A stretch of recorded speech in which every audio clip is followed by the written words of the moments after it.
नमस्कार. आज आपण भारतीय साखर उद्योगावर जरा सविस्तर बोलूया. म्हणजे सध्या काय चाललंय आणि पुढे काय दिशा असू शकते यावर.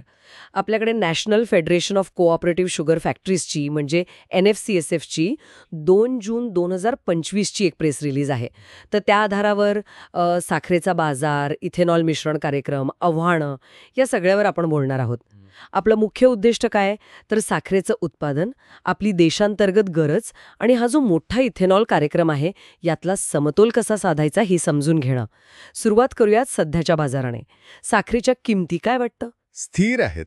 आकडेवारी तर सांगते की 3,880 ते 3,920 रुपये प्रति क्विंटलच्या आसपास आहेत आणि महत्त्वाचं म्हणजे 2024-25 हंगाम संपेल तेव्हा साधारण 48.65 लाख मेट्रिक टन साठा शिल्लक असेल म्हणे. म्हणजे ऑक्टोबर-नोव्हेंबर 2025 पर्यंत तरी काळजी नाही. हो, ही स्थिरता खरं तर खूप महत्त्वाची आहे. म्हणजे ग्राहकांसाठी आणि बाजारासाठी सुद्धा एक विश्वास तयार होतो. याला कारणं पण तशीच आहेत.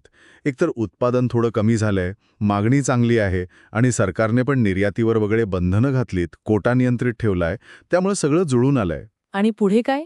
पुढच्या हंगामाचं काय चित्र दिसतंय? पुढच्या वर्षी म्हणजे 2025-26 मध्ये उत्पादन वाढण्याची शक्यता आहे. म्हणजे जवळपास 350 लाख मेट्रिक टनपर्यंत जाऊ शकतं.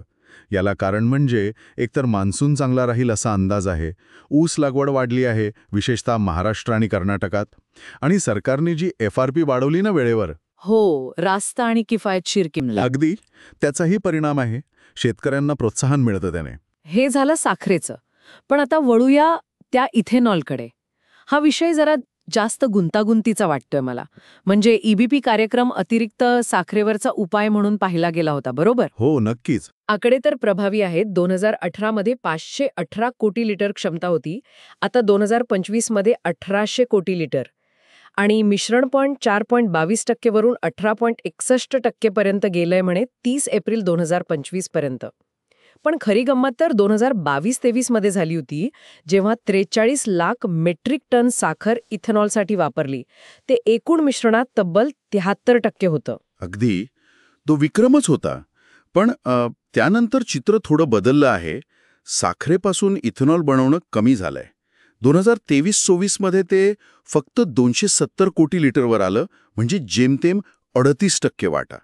आणि आता 2024-25 मध्ये तर ते अजून कमी होऊन 250 कोटी लिटरपर्यंत जाईल असं दिसतंय. अरे बापरे. म्हणजे 900 कोटी लिटरचं उद्दिष्ट आणि फक्त 250 कोटी लिटर. हे तर खूपच कमी झालं. हो ना, हे उद्दिष्टाच्या फक्त 28% आहे. याचं मुख्य कारण म्हणजे काय काय वाटतं तुम्हाला? असं आहे की सरकारने ऊसाची FRP तर वाढवली, पण त्या प्रमाणात इथेनॉल खरेदीचे दर नाही वाढवले. त्यामुळे साखर कारखान्यांना वाटते की बाबा इथेनॉल बनवण्यापेक्षा थेट साखर विकलेली बरी, जास्त फायदा त्यात आहे. अच्छा, म्हणजे हा थेट नफ्याचा मुद्दा आहे तर. अगदी व्यवहार आहे तो शेवटी. आणि गंमत म्हणजे यावर्षी देशात 40 लाख मेट्रिक टन साखर इथेनॉलकडे वळवण्याची क्षमता आहे, पण प्रत्यक्षात फक्त 32 लाख टनच वळवली जाईल असा अंदाज आहे. म्हणजे 8 लाख टनाची क्षमता तशीच पडून राहणार. बरोबर. आणि त्यामुळे देशाची जी एकूण इथेनॉल क्षमता आहे ना, 952 कोटी लिटरची, ती पूर्ण वापरली जात नाहीये. यात त्या मल्टीफीड डिस्टिलरीज पण येतात 130 कोटी लिटरच्या. हे लक्षात घ्यायला हवं की इथेनॉलसाठी साखर वापरली म्हणजे साखरेचं उत्पादन कमी होत नाही, तर जो अतिरिक्त साठा असतो ना, तो मॅनेज होतो. म्हणजे हे एक मोठं आव्हान आहे. यावर काही चर्चा झालीये का? म्हणजे उद्योगाचं काय म्हणणं आहे? ऐकलं की पंतप्रधानांच्या कार्यालयात एक बैठक झाली होती यावर. हो, झाली होती. आणि उद्योगांनी काही महत्त्वाच्या सूचना केल्या आहेत.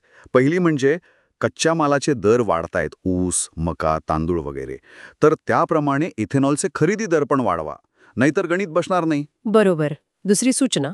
दुसरी म्हणजे हे जे 20% मिश्रणाचं उद्दिष्ट आहे त्याच्यापुढे काय, त्याची एक स्पष्ट कालमर्यादा ठरवा. समजा 2035 पर्यंतची. म्हणजे उद्योगाला पण कळेल की नक्की काय करायचंय. आणि तिसरी? तिसरी म्हणजे फ्लेक्स फ्युएल गाड्यांना प्रोत्साहन द्या.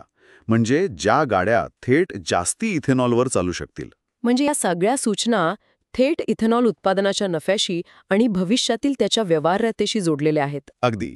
आणि अजून एक मुद्दा पुढे आलाय की डिझेलमध्ये सुद्धा इथेनॉल मिसळता येईल का हे तपासा म्हणून. त्यामुळे आता खरा प्रश्न हा आहे की दीर्घकालीन धोरण काय असावं, म्हणजे जैवइंधन आणि आपली शेती अर्थव्यवस्था याचा मेळ कसा घालायचा. थोडक्यात काय तर एका बाजूला आपल्याला साखरेचा पुरवठा स्थिर ठेवायचा आहे, जी गरजेची आहे, आणि दुसऱ्या बाजूला इथेनॉल कार्यक्रमाची उद्दिष्टे पण गाठायची आहेत, पण त्याचं अर्थकारण सध्या जुळत नाहीये. याच समतोलाचा शोध सुरू आहे.